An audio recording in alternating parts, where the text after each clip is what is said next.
ছোটবেলায় পড়েছিলাম ভারত প্রেম কথা। উপেন্দ্রকিশোর রায়চৌধুরী কিভাবে এই গল্পগুলোকে বর্ণনা করেছেন সেটাই আজ পাঠ করে শোনাবো আপনাদের।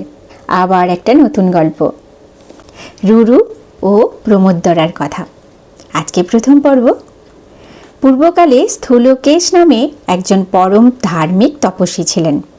একদিন তিনি ফল আনিতে বনে গিয়াছিলেন। ফিরিয়া আসিয়া দেখিলেন যে একটি নিতান্ত ছোট খুকিকে কে তাহার আশ্রমে ফেলিয়া গিয়াছে। এমন নিষ্ঠুর নিজ কাজ যাহারা করিতে পারে, সেই সকল হতভাগ্য লোকের সংবাদ লইবার আমাদের কোনো প্রয়োজন নাই। এমন সুন্দর শিশুর প্রতিও যাহার দয়া হয় নাই, না জানি তাহার প্রাণ কতই কঠিন। মুনি সেই কন্যাটিকে কোলে করিয়া ঘরে আনিলেন এবং মায়ের মতন যত্নের সহিত তাহাকে পালন করিতে লাগিলেন। খুকিটি ক্রমে বড় হইতে লাগিল, আর দেখিতে দেখিতে তার আধো আধো মিষ্টি কথায় আর কোমল ব্যবহারে সকলের মন কাড়িয়া লইল।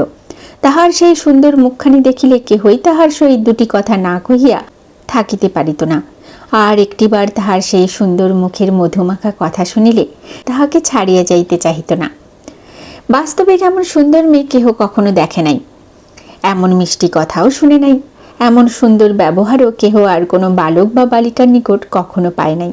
তাই মহর্ষি স্থূলকেশ মেয়েটির নাম রাখিলেন প্রমোদরা, অর্থাৎ সকল মেয়ের সেরা। মেয়েটি যখন বড় হইল, তখন একদিন মহর্ষি চবনেরনাথ মহাত্মা প্রমতির পুত্র রুরু সেই আশ্রমে বেড়াইতে আসিলেন। সেখানে প্রমোদরাকে দেখিয়াই তাহার মন কেমন হইয়া গেল। সেই অবধি আর তাহার কিছুই ভালো লাগে না। তিনি কেবলই প্রমোদরার কথা ভাবেন, আর যে কাজ করিতে হইবে তাহারই কথা ভুলিয়া যান। রুরুর বন্ধুরা প্রমতির নিকট গিয়া বিনয় করিয়া বলিল, ভগবান, আপনার পুত্র স্থূলকেশের আশ্রমে প্রমোদরা নামে একটি কন্যাকে দেখিয়া তাহাকে বড়ই ভালোবাসিয়াছে। এখন সে খাওয়া দাওয়া ছাড়িয়া দিয়া সকল সময় সেই কন্যার কথা ভাবে। অতএব আপনি যাহা ভালো মনে করেন করুন। এ কথা শুনিবা মাত্র প্রমতি স্থূলকেশের নিকট গিয়া বলিলেন, হে মহর্ষি, আমি আমার পুত্র রুরুর জন্য আপনার প্রমোদরাকে চাহিতে আসিয়াছি। আপনার মত হইলে এই দুজনের বিবাহ হইতে পারে। ইহার উত্তরে স্থূলকেশ অতিশয় আনন্দের সহিত বললেন, আহা মহর্ষি, আপনি কি সুন্দর প্রস্তাবই করিয়াছেন। আপনার পুত্রটি দেখিতে যেমন সুশ্রী, তেমনি বিদ্যায়, বুদ্ধিতে, বিনয়ে, তপস্যায় সকলেরই বিশেষ স্নেহের পাত্র হইয়াছে।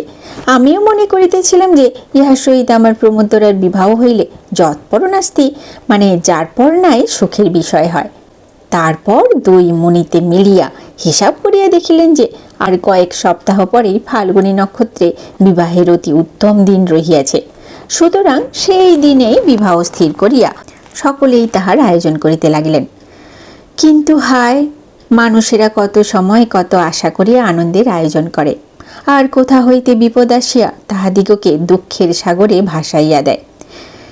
কি হলো এরপর? কি হলো এরপরের গল্প? কি হলো প্রমোদরা নাকি রুরুর সাথে? সেই গল্প বলবো আগামীকালের ভিডিওতে। আজকের ভিডিওটা এই পর্যন্তই।